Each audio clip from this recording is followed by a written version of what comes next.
The little girl clutched her stomach, tears streaming down her face as she screamed in agony. Behind her, her stepfather stood with a sinister smile. The late afternoon sun streamed weakly through the lace curtains of Lydia's small, tidy house.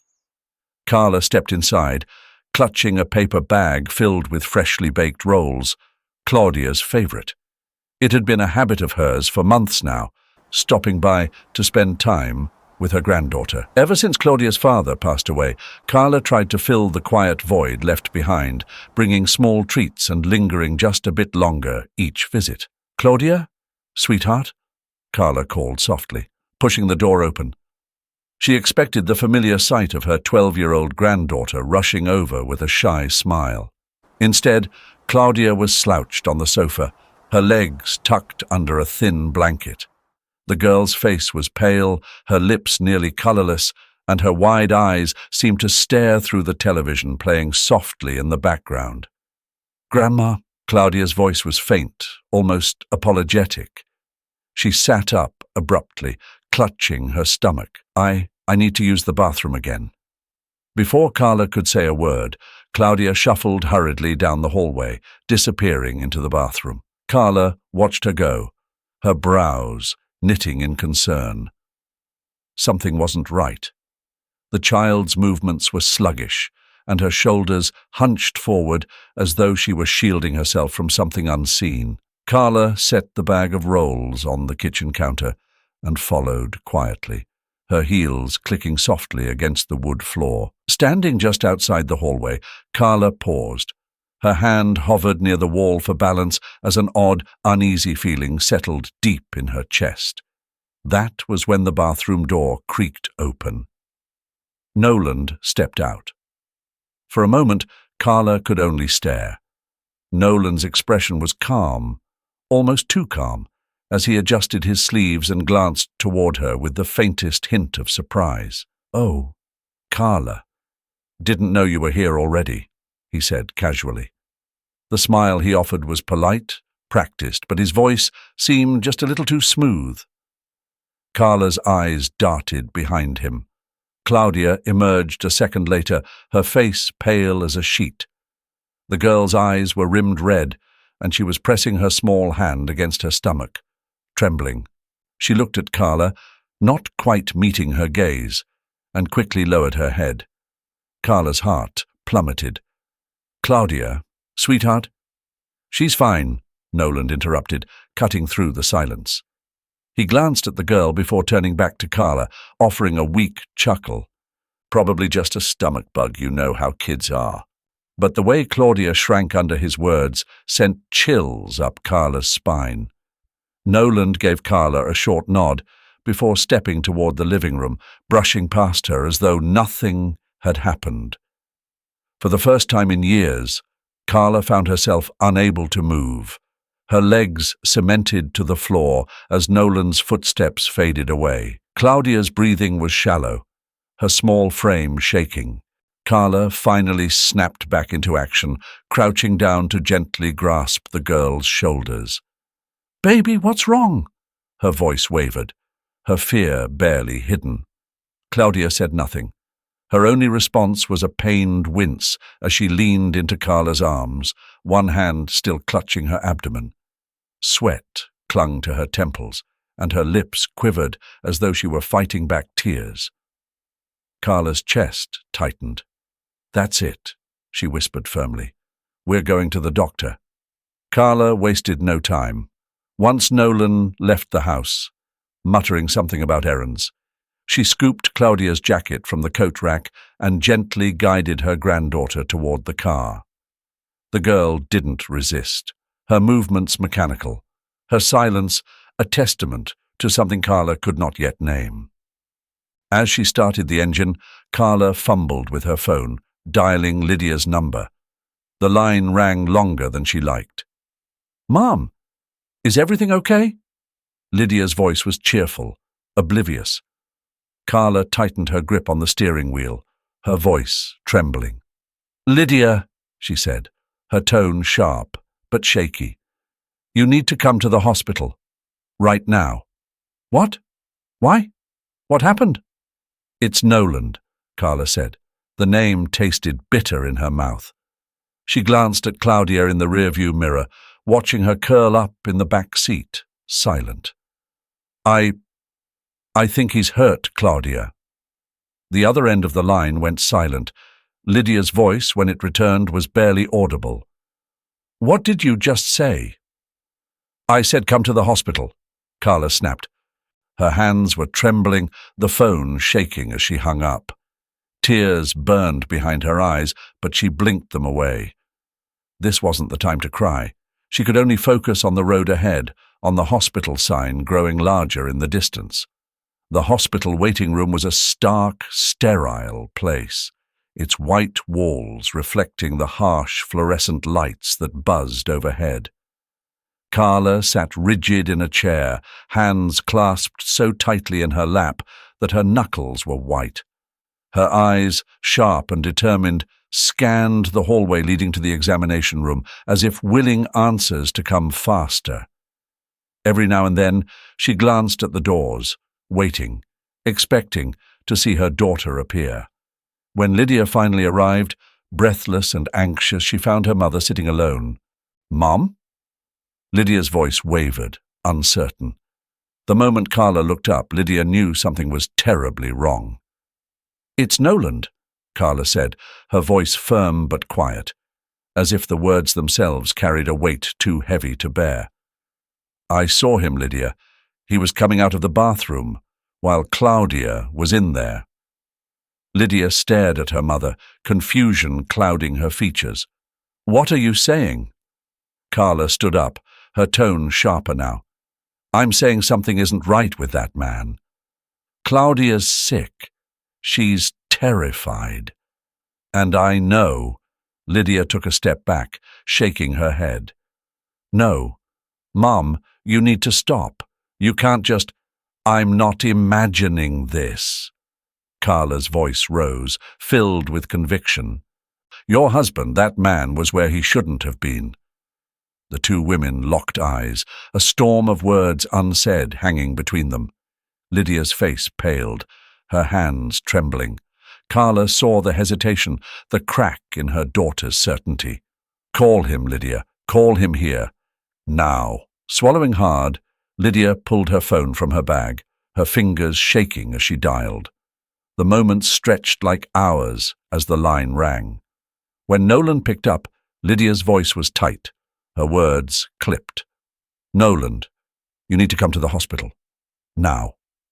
Noland arrived not long after, walking briskly through the hallway, his face a mix of confusion and concern.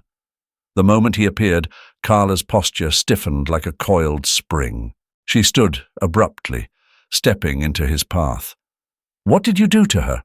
Carla's voice cut through the tension like a knife. Noland stopped short, startled. "What are you talking about?" "You know exactly what I'm talking about," Carla hissed, her face flushed with anger.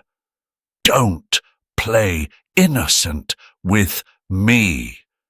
Noland's confusion melted into shock. "Wait, what's happening here?" He glanced toward Lydia, looking for answers. "What's going on?" "She thinks," Lydia's voice broke, "she thinks you hurt Claudia." For a brief moment, Noland froze, as if the accusation itself took time to sink in. Then his face darkened, and his voice turned sharp. "What? Are you serious?" Carla stepped forward, her hands trembling but her words unyielding. "I saw you, Noland, coming out of that bathroom. Don't you dare stand here and deny it." Noland turned on Carla then, his voice rising. "You're out of your mind. How dare you accuse me of something so vile?" He turned to Lydia, eyes blazing. "Is this why you called me here, to listen to this?" Lydia opened her mouth to speak, but the door to the examination room swung open, and the doctor stepped into the chaos. He looked from face to face, pausing briefly on Carla, whose fury was still burning in her eyes. "Mrs. Sanchez?" The doctor addressed Lydia, his voice calm and professional. Lydia stepped forward quickly. "Is she okay? What's wrong with her?" The doctor glanced at his clipboard. Claudia is suffering from food poisoning. It caused severe stomach cramps and shortness of breath. Fortunately, we've stabilized her, and she's resting now." For a moment, the room fell silent, as if time itself had paused. Carla blinked, the fire in her eyes dimming slightly, but the suspicion remained etched in the hard lines of her face. Noland let out a bitter laugh, shaking his head.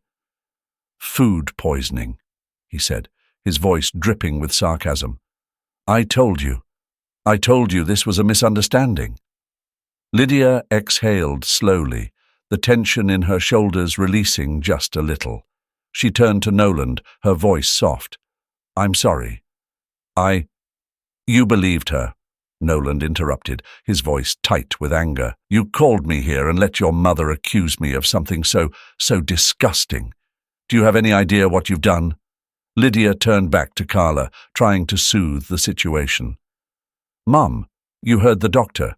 Claudia's fine. This was just a mistake." But Carla didn't move, her gaze fixed on Noland. "Fine," she repeated softly. "She's fine for now. But I know what I saw, and I'm watching you."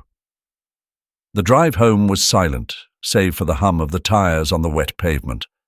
Lydia sat in the front seat, Noland at the wheel, his jaw clenched and his knuckles white against the steering wheel. "This is insane," he muttered under his breath. "Your mother's making me out to be a monster. How can you let her?" "Noland, please," Lydia said quietly. "She's just worried, that's all." He shot her a sharp look. "Worried? She's accusing me of something I didn't do. Do you have any idea what that feels like?" In the back seat, Claudia sat pressed against the window, her small arms wrapped tightly around her stuffed bear. The shadows of the streetlights passed over her face, but she didn't move. She stayed silent, her wide, tearful eyes fixed on the road ahead. That night, as the house settled into uneasy quiet, Lydia installed new cameras in the living room and hallway. She watched the monitor for hours, searching for answers. Noland moved about the house as usual, kind, calm, almost perfect. But upstairs, in her room, Claudia sat curled in bed, the stuffed bear clutched against her chest. She stared at the doorway, flinching at the sound of footsteps outside, and when the footsteps faded, she turned to the window. The moonlight pooled on the sill, illuminating the faint outline of a small grey cat sitting quietly outside, its eyes fixed on her. For the first time that day, Claudia let out a slow, shaky breath. The house no longer felt like a home. The day at the hospital had left an unseen fracture in the family, and it ran deeper than anyone was willing to admit.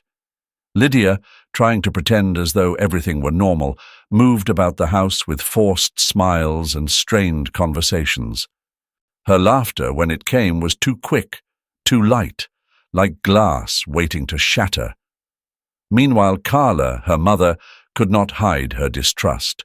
It hung in her voice when she spoke to Noland, and darkened her gaze whenever she looked at Lydia. "Stop looking at me like that, Mother," Lydia said one morning, her hands tightening around her coffee mug. "You're making this house unbearable." "I'm not the one pretending, Lydia," Carla shot back, her voice low and sharp. "You don't want to see what's right in front of you." Their arguments became whispers, then silences, and then long, strained quiets. Claudia noticed it all. She sat in her room as though the walls could protect her, but they didn't.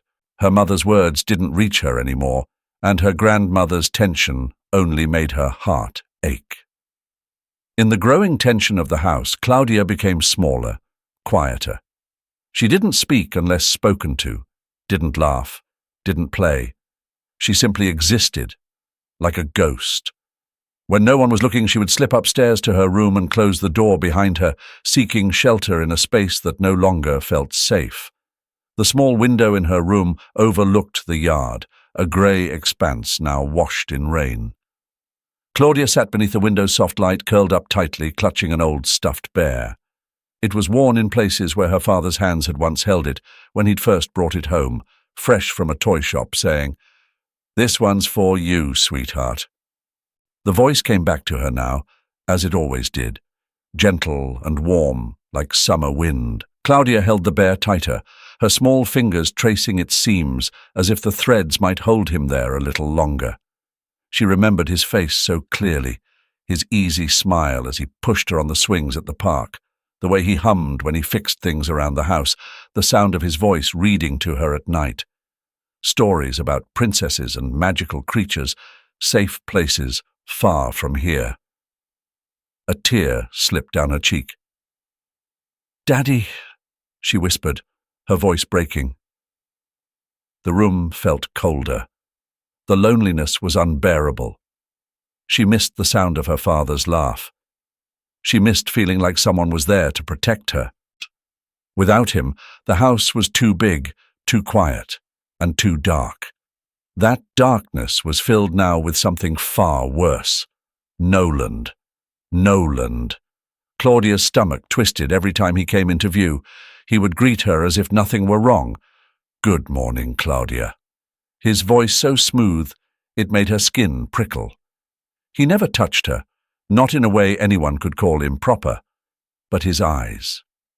Those eyes. Whenever Lydia wasn't looking, Noland would linger near her room or hover in the hallway. He would ask her things that didn't seem wrong on the surface, but the way he spoke made her chest tighten. "You're getting so grown up, Claudia," he'd say. "I bet all the boys at school notice you, don't they?" She didn't understand why it made her so uncomfortable, only that it did. And whenever she opened her mouth to say something to her mother, Lydia's smile would make her pause. Lydia looked so happy, happier than she'd been in years. What if she doesn't believe me? What if it makes everything worse? So Claudia stayed silent. That night, the rain came. It wasn't a gentle rain, but a wild, angry storm that slammed against the windows and howled through the trees. The sound filled Claudia's room like an unwelcome guest, making every shadow on the wall seem larger. She sat on her bed, knees pulled to her chest, tears slipping silently down her face. She didn't even know why she was crying anymore. Maybe it was the loneliness. Maybe it was the fear. Or maybe it was everything. And then she heard it. A soft, distant cry, so faint that at first she thought it was the wind. But it came again, louder this time. A weak, trembling meow carried through the noise of the storm. Claudia lifted her head, her brow furrowed. The sound was coming from the window. Slowly, cautiously, she slid off the bed and padded over to the window. Her fingers hesitated on the latch. She glanced around the room, half expecting to hear a voice tell her to stop. But there was no one. Just her, alone with the rain. Taking a deep breath, Claudia unlocked the window and pushed it open. A gust of cold, damp air rushed in, making her shiver. And there, perched on the narrow windowsill, was a small grey cat, drenched to the bone. Its fur clung to its tiny frame, and droplets of rain rolled off its whiskers. Yet what caught Claudia's attention were its eyes, large, clear, and filled with an expression that seemed almost human. The cat looked at her as though it understood everything, the silence, the loneliness, the weight of unspoken fears. Claudia blinked, surprised at the strange connection that rippled through her chest. She glanced behind her, as if to ensure she wasn't dreaming. Then, with the faintest hesitation, she reached out her arms. "Come here," she whispered softly, her voice barely louder than the rain. The cat didn't flinch. Slowly it stepped off the ledge and into her waiting arms. It felt so small, so fragile, yet its body radiated a quiet warmth. Claudia cradled the cat gently, careful not to disturb it, and carried it across the room. She placed it carefully onto a soft towel she had pulled from a drawer. "Let's get you warm," she murmured. The cat lay there quietly, not making a sound. Claudia knelt beside it, her small hands moving carefully as she patted it dry. The grey fur softened under her touch, and the cat's eyes stayed fixed on her. There was something about the way it looked at her, steady, calm, reassuring, that made her chest feel a little less tight. When she finished drying the cat, Claudia sat back on her heels. The cat blinked slowly, then curled itself into a tight ball, tucking its paws neatly under its chin. Claudia couldn't remember the last time she had felt so calm. For months, the room had been a prison, filled only with the shadows of Arturo's voice, the echoes of her mother's absence, and the haunting fear she couldn't put into words. But now, there was something else, something small and alive and peaceful. Gently, she picked the cat up and carried it to her bed. She laid it beside her pillow, watching as it stretched out its damp body and let out a soft sigh.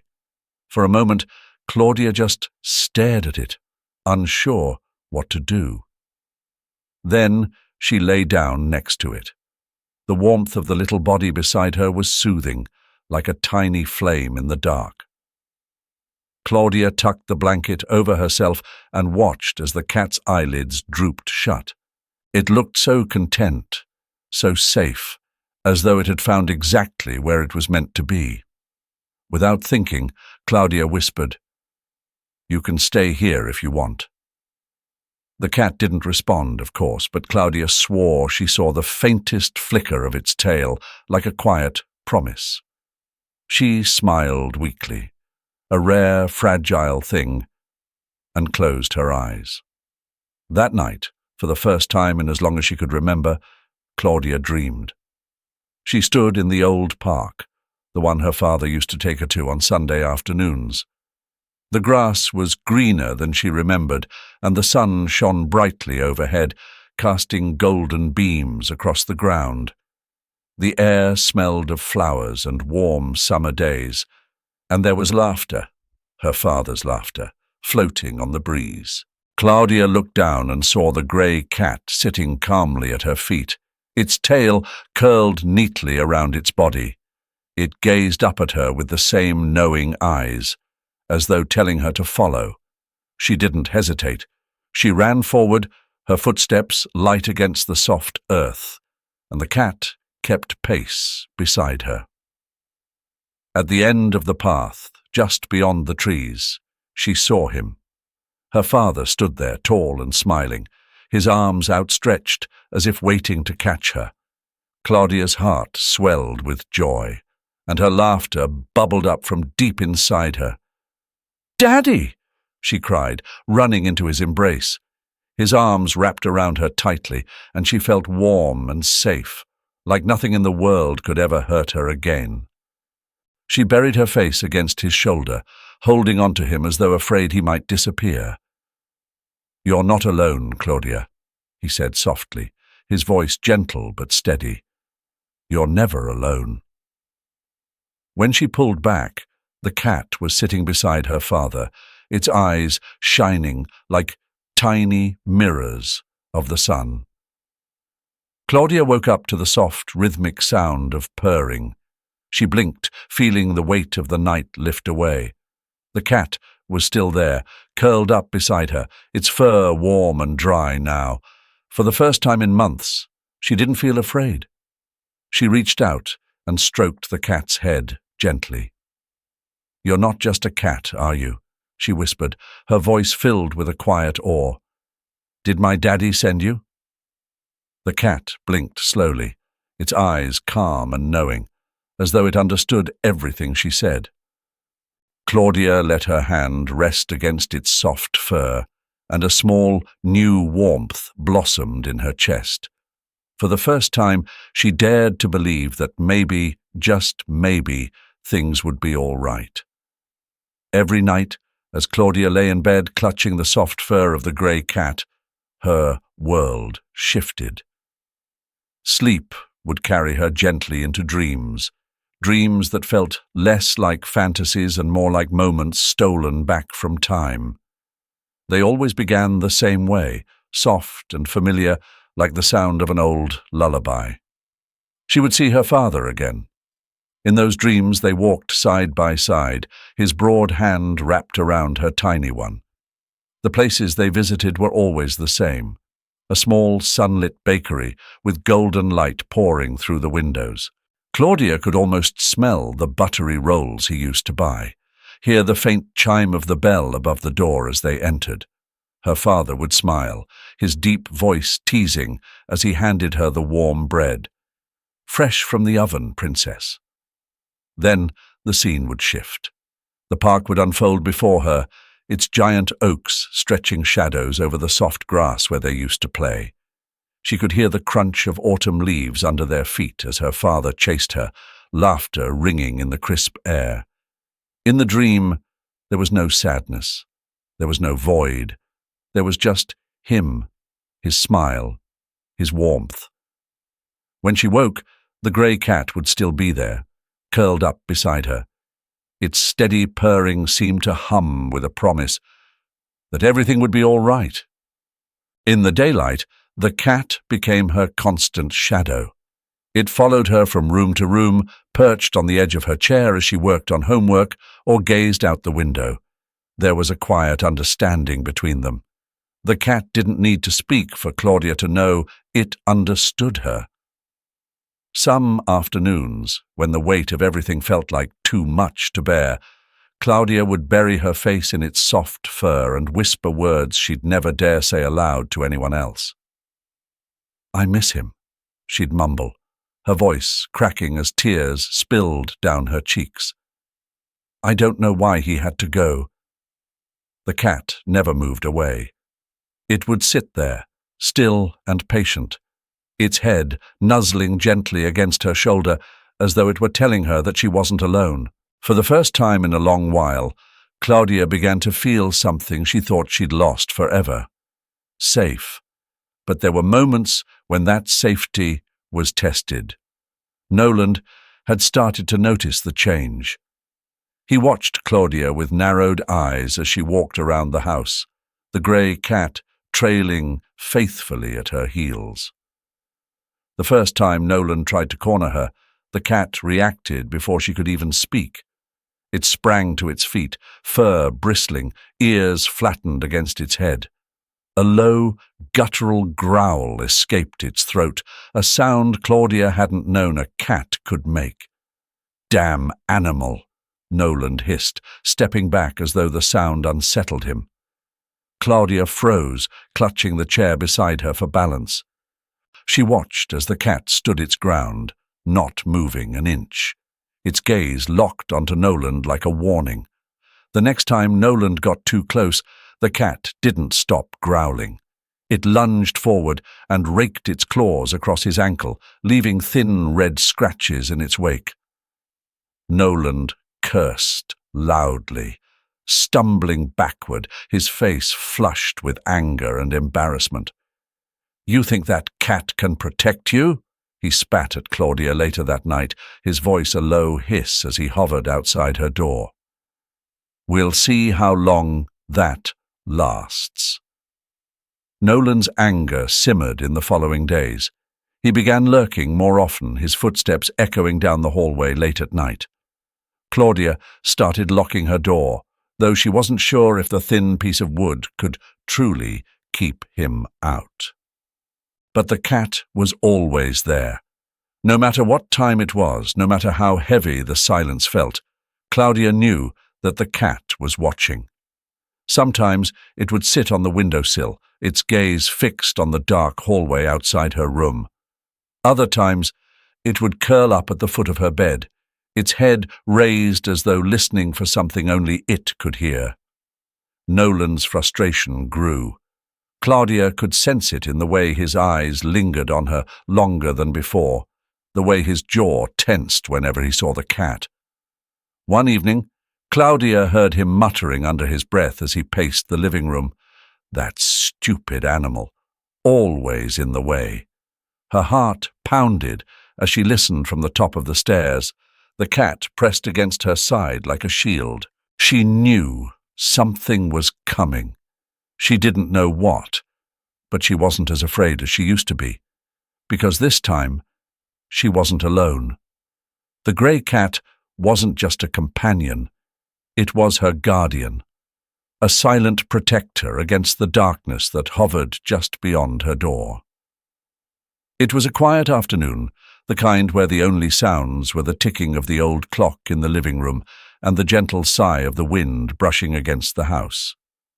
Claudia found herself in the storage room, a dim, dusty place that carried the faint scent of wood and forgotten memories. Her small hands traced the edges of an old shelf as she followed the grey blur of her silent companion, the cat that had never left her side. The storage room had always been a world of its own, silent, cluttered, and filled with whispers of the past. Claudia's father used to keep things here: old photographs, tools, boxes of toys she'd long since outgrown. Today, however, it felt different, as if the air was heavier, waiting for something to happen. The grey cat paused suddenly, its back arched ever so slightly. With a curious flick of its tail, it darted to the far corner of the room. Claudia watched as it crouched low, pawing at the floor beneath an old cabinet. The faint, scratching sound made her heart thump in her chest, though she couldn't say why. She knelt beside the cat, brushing her damp hair from her face as she peered under the cabinet. The wood planks looked old, worn smooth from years of footsteps. But there, just there, was a board slightly out of place. Claudia hesitated for only a moment before slipping her fingers into the crack. The wood groaned softly as she lifted it. Beneath the floorboard lay a small box, no bigger than a shoebox, covered in dust and cobwebs. She set it carefully on her lap, her fingers brushing away decades of grime. There was something about it, something familiar, yet far away, that made her breath hitch. "Where did this come from?" she whispered, though no one could answer. The grey cat sat beside her, its bright eyes fixed on the box as if it too was waiting. Claudia's hands trembled as she opened the lid. Inside were photographs, old and yellowed around the edges. The faces were unmistakable. Her father's warm smile, his strong arms wrapped around her tiny frame. She traced his face with her fingertip, tears blurring her vision. "Papa," she whispered, the word catching in her throat. Tucked beneath the photos were letters, pages upon pages of her father's handwriting, words of love and promises he'd never had the chance to say. She read them slowly, her tears falling freely now. One line stood out, a quiet vow that echoed in her ears. "I will always be with you, Claudia. I will protect you no matter what." And there, at the bottom of the box, was a small silver pendant. A cat, simple, delicate, and hauntingly familiar. She held it up to the dim light, turning it over in her palm. It was the same as the one she had seen in old photographs, the one her father had given her years ago, and it looked just like the grey cat sitting beside her now. Her heart pounded as she glanced at the animal. "Is it you?" she murmured. The cat blinked slowly, as though it understood. Suddenly, the sound of footsteps echoed down the hallway. Claudia's body tensed, and she snapped the lid shut, clutching the box to her chest. The door swung open with a crash, and there stood Noland. His shadow filled the doorway, his face dark with suspicion. "What are you doing?" he barked, his voice sharp and low. Claudia froze, her arms tightening protectively around the box. Noland's gaze flicked to the cat sitting at her feet, then back to her. His expression hardened. "This again? You're wasting your time with that filthy animal," he spat, stepping into the room. Claudia shook her head, her voice trembling. "It's not. Before she could finish, Noland lunged forward, snatching the box from her hands.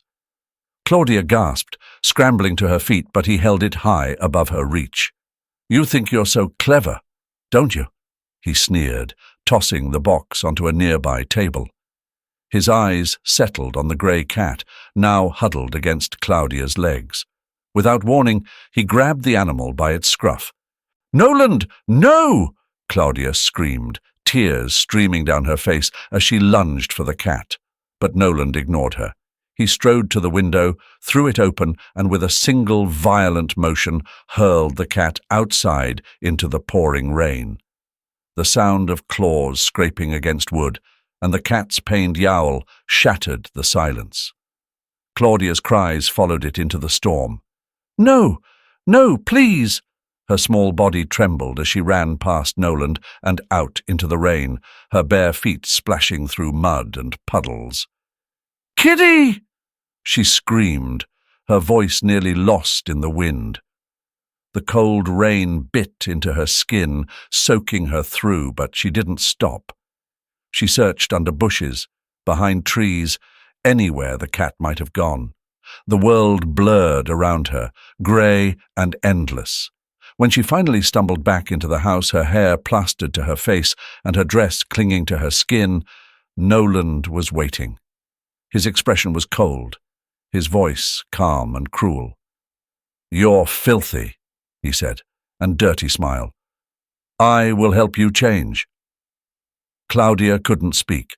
Her body ached, her heart heavier than it had ever been. With trembling hands, she wiped her face and obeyed, retreating to her room in silence. As she closed the door, she sank to the floor, her sobs muffled by the rain pounding against the windows. The empty room offered no comfort, and neither did the storm outside. Somewhere in the darkness, the grey cat was gone. Claudia sat quietly on her small bed, her hands cradling the worn teddy bear her father had given her years ago. The night had been long, cold, and endless. Her window still rattled from the remnants of the storm. Outside, the world felt grey and lifeless, but inside her a battle quietly raged. She curled up tighter, tears welling in her eyes, though she had no strength left to let them fall. Eventually, exhaustion took hold, pulling her into a reluctant slumber. In her dream, Claudia found herself standing on a road, long, still, and covered in a gentle golden light. The air was calm, filled with a warmth that she hadn't felt in years. She looked around, her small figure almost swallowed by the vastness of the empty road. But it wasn't frightening. No, it was peaceful. Then at the far end of the road a figure appeared. Slowly, steadily, he came into view. Her breath caught in her throat. It was him, her father. He wore his familiar flannel shirt and kind smile, his arms open wide as if to embrace her. "Don't be afraid, my little girl." His voice was soft, yet it carried through the stillness like a steady stream. "You're stronger than you know. I'm always here." Beside him, as if out of nowhere, a familiar shape emerged. A small, grey cat, its fur matted and slightly dirty, but its eyes gleaming with something unshakable.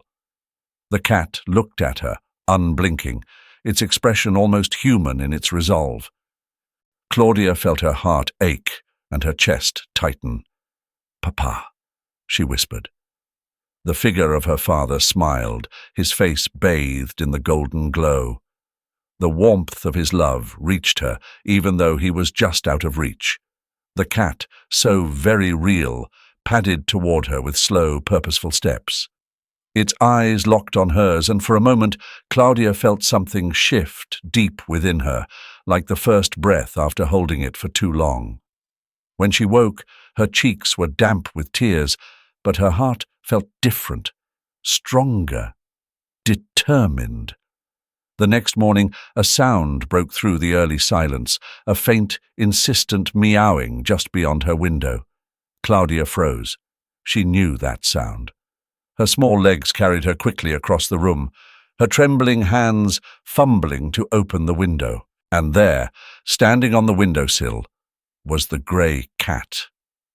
Its fur was dirty and damp with mud, as though it had travelled through the storm itself to return to her. "You came back," Claudia whispered, her voice breaking. The cat stepped into the room without hesitation, pushing its small body into her chest. Claudia dropped to her knees, clutching the creature tightly as if it would vanish if she let go. She buried her face in its fur, tears finally spilling freely. For the first time in so long, she didn't feel alone. She looked into the cat's unblinking eyes, and in them she saw something. Encouragement, perhaps, or the faint whisper of her father's words, still echoing from her dream. "It's time," she murmured. I can't hide anymore." Later that afternoon, Claudia stood in the living room where Carla sat knitting. The soft click of needles filled the air, but the rhythm paused as Carla looked up to see her granddaughter standing there, pale, silent, but with a strange resolve on her face. "Grandma." Claudia's voice wavered. She looked down at the grey cat curled protectively at her feet, as though it, too, urged her to continue. I need to tell you something." Carla set her knitting aside, her hands folding gently in her lap. "What is it, sweetheart?" Claudia took a deep, shaking breath. Words, so long buried, finally pushed their way out. "It's Noland. He watches me. He stands at my bed when I'm asleep. He takes pictures, and he made me wear those swimsuits. He makes me go places I don't want to go." Carla froze, her face draining of color as the words hit her like blows. Silence hung in the air for what felt like an eternity before Carla finally spoke, her voice low and filled with a trembling fury. "Oh, my darling girl." She stood, crossing the room in a few hurried steps and pulling Claudia into her arms. "I'm so sorry. I should have known. I should have known." Claudia began to cry again, her sobs muffled against Carla's shoulder. "I was scared," she choked. "I thought he'd hurt me. I thought you wouldn't believe me." Carla's arms tightened protectively. "You listen to me, Claudia. I believe you. I believe every single word you've said." She pulled back just enough to look into Claudia's tear-streaked face. No one will ever hurt you again. I promise you that." Claudia looked up, and for the first time she saw something unshakable in Carla's expression. It was the same strength she had seen in her father's face in her dream. "Get your coat," Carla said firmly. "We're leaving this house right now." The grey cat meowed softly at their feet, as though approving the plan. At the hospital later that evening, Carla stood beside Claudia as the doctors conducted their examinations. Claudia gripped Carla's hand tightly, her small fingers curling into the older woman's palm. For once, the touch felt strong, not desperate, but sure. "It's okay," Carla whispered to her. "You're not alone anymore." Claudia looked at the cat sitting quietly in her lap, then up at Carla, and gave a tiny nod. For the first time in months, she allowed herself to believe those words. Carla sat in the sterile hospital room, her hand trembling as she reached for Claudia's. The doctor's words still echoed in her mind, sharp and cruel in their honesty. Depression, severe anxiety, trauma induced by prolonged fear and stress. She glanced at Claudia, who sat small and silent on the edge of the examination table, staring at the floor as though the world beyond her feet didn't exist. "Did you hear that, Lydia?" Carla's voice broke the tense silence. Her eyes darted to her daughter, who stood near the door. Lydia, her shoulders slumped, kept her gaze fixed on the linoleum floor. She looked pale, lost in a fog of disbelief. "It can't be. Noland wouldn't. He couldn't." Lydia's voice cracked, weak and brittle, as though saying his name aloud might shatter her completely. "Can't you see it now?" Carla pressed, unable to temper her anger any longer. "Look at her. Look at Claudia." She gestured toward the fragile girl who sat unmoving, clutching the frayed edge of her cardigan. "You need to believe her." Lydia flinched, her hands shaking. I didn't know." Tears pooled in her eyes, though whether from guilt, denial, or shock, even she couldn't tell. Her knees gave way, and she sank into the nearby chair. Carla turned back to Claudia, lowering her voice to a soothing whisper. "It's going to be all right now, sweetheart. I promise you." She reached over, brushing a stray strand of hair behind Claudia's ear. "We're going to fix this. You don't have to be afraid anymore." For the first time in hours, Claudia looked up, her wide eyes clouded but searching. She gave the smallest of nods. The police arrived at the house later that afternoon. Lydia stood in the entryway, her arms crossed tightly, as if she could hold herself together that way. Noland came down the stairs, confusion spreading across his face as the officers stepped inside. "What's all this?" His voice carried its usual smoothness, but Carla didn't miss the flicker of unease in his eyes. "Sir, we need you to step aside," said the lead officer. "We have a warrant to search the premises." "A warrant? On what grounds?" Noland's voice rose, a thin edge of panic creeping in. He turned toward Lydia, his expression hardening. "Lydia? What's going on here?" Lydia opened her mouth, but no sound came out. Her face was ashen, her body frozen. Noland stepped forward, but two officers blocked his path. "This is ridiculous. You can't just—" The lead officer cut him off, holding up the search warrant. "Sir, please remain calm. This is standard procedure."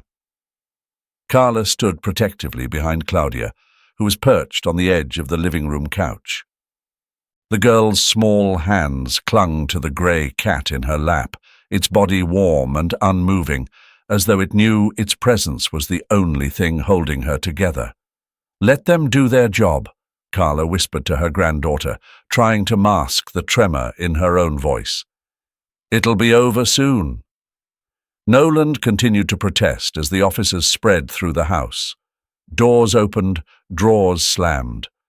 Carla watched the scene with a mixture of dread and hope. Claudia buried her face in the cat's fur, flinching at every loud sound. Then came the moment. An officer called from upstairs, his voice sharp and clear. "Found something!" Everyone turned. Carla's heart thudded in her chest as the officer descended the stairs, holding a small, dusty wooden box. Noland paled, his protests dying on his lips. "Where did you find that?" he demanded, his voice hollow now. The officer ignored him. He set the box on the coffee table and opened it. Inside lay a series of photographs, the top one showing Claudia, her eyes closed, curled under a blanket, unaware she was being watched. Carla gasped.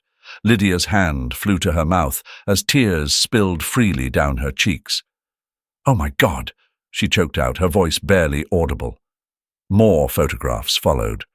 Claudia at the pool, visibly uncomfortable. Claudia asleep. Claudia stepping out of the bathroom, her face obscured but unmistakably her. "Stop," Lydia whispered hoarsely. "Please stop." Carla moved quickly, pulling Claudia against her chest and shielding her from the horrifying evidence. "You don't need to see this, sweetheart. It's over now. It's over." Claudia clung to her grandmother, her small body trembling. The grey cat shifted in her lap, its calm presence somehow anchoring her to the moment. The officers snapped pictures, cataloguing the evidence. Noland tried once more to argue, his voice desperate now. "You don't understand. This is all a mistake." Take him," the officer said firmly. Two policemen grabbed Noland by the arms and pulled him toward the door. His protests turned into a guttural yell. "Lydia! Don't let them do this! Lydia! Listen to me!" But Lydia couldn't. She wouldn't. She sat motionless in the chair, staring blankly ahead, as though everything inside her had shattered beyond repair. As Noland was led out of the house, Claudia dared to look up. For the first time, her eyes held something new: relief. A quiet, fragile relief, like the first light of dawn breaking through the darkest night. Carla kissed the top of her head softly. "He can't hurt you any more," she whispered. "He's gone. You're safe now." Claudia didn't say anything, but she nodded, her fingers still tangled in the cat's fur. Outside, the rain began to fall. Soft and steady, it washed over the house like a long-awaited cleansing. The old house had grown quiet. Its halls, once filled with shadows that clawed at the spirit, were now left behind. Lydia and Claudia had packed their lives into neat little boxes, as if tucking away the pain alongside the belongings. With Carla's firm insistence and gentle guidance, they moved into her modest yet warm cottage on the edge of town. The garden out front was small but bursting with colour, and a faint scent of lavender drifted through the open windows. Inside, Carla worked tirelessly to prepare a room for Claudia. She scrubbed the wooden floors until they gleamed and fluffed pillows that smelled faintly of sunshine and laundry soap. The walls, once bare and cold, were now softened with pictures of flowers and sunlight peeking through trees, images chosen to bring comfort to a troubled child.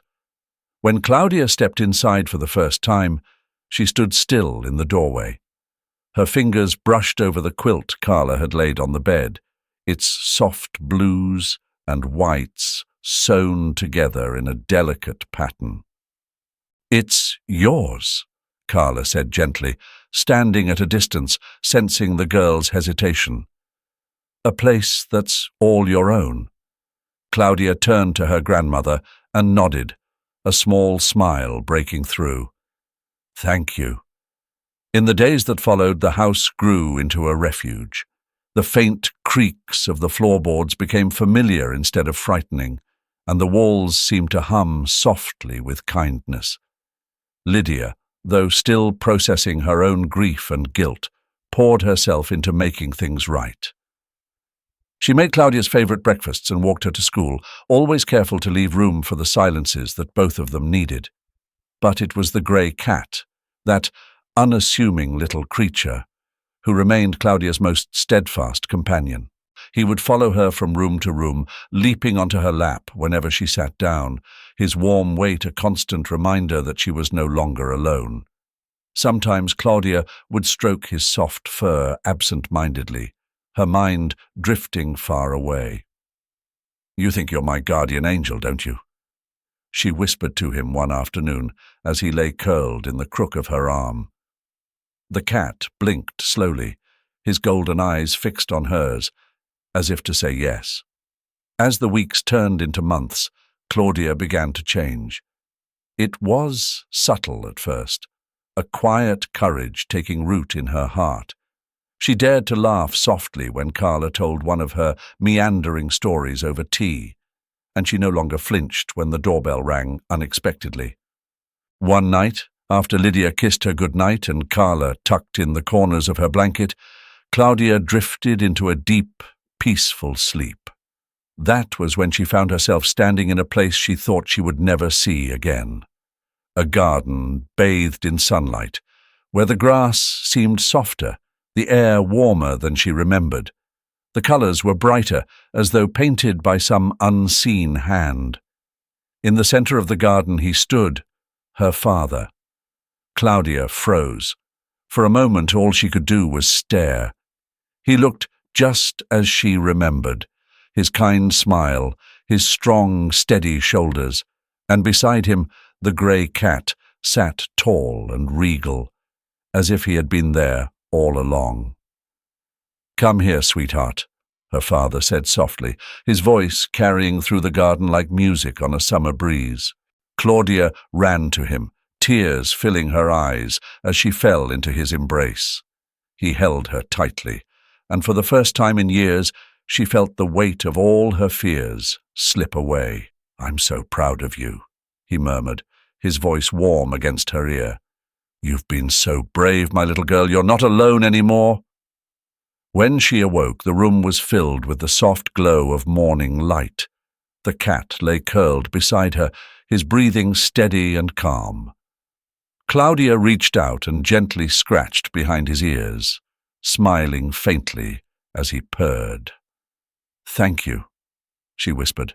That afternoon, as she sat by the window, watching the world outside, Carla and Lydia peeked in from the doorway. Lydia clutched Carla's hand tightly, tears glistening in her eyes as she watched Claudia stroke the cat's back with an expression so peaceful it felt like a miracle. "She's healing," Carla whispered, her voice trembling. Lydia nodded. "It's like she's been given back to us." As the days turned brighter and the seasons shifted, Claudia grew into her new world. She started school again, her laughter mingling with that of her classmates. She learned to paint and dance, to tell stories of her own. Most of all, she learned to smile without fear. One evening, sitting on the porch with the cat curled in her lap, Claudia whispered softly into the fading light, "You didn't leave me, did you, Dad?" She paused, feeling the warmth of the cat against her, the weight of her father's love still lingering in her heart. "No," she said, answering herself. "You sent him to watch over me." The cat purred louder, as if agreeing. From the doorway, Carla watched her granddaughter with a heart full of hope, knowing that they had finally begun again. And that, my friends, brings Claudia's chapter to a close for today. A story of heartbreak, resilience, and a mysterious little guardian who never gave up on her. But before we go, let me leave you with this. What Noland did in this story wasn't just cruel, it was a crime. In the real world, hurting or exploiting a child leads to severe consequences, both legally and morally. No one deserves to suffer in silence like Claudia did, and no one should turn a blind eye to suspicious behavior. If you see something, say something, because speaking up might save someone from their darkest days. If you found this video powerful, don't forget to hit that like button. Share it with someone who might need to hear this, and subscribe for more stories that touch the heart and leave you thinking. Until next time, stay safe, stay kind, and remember, sometimes courage begins with a single voice.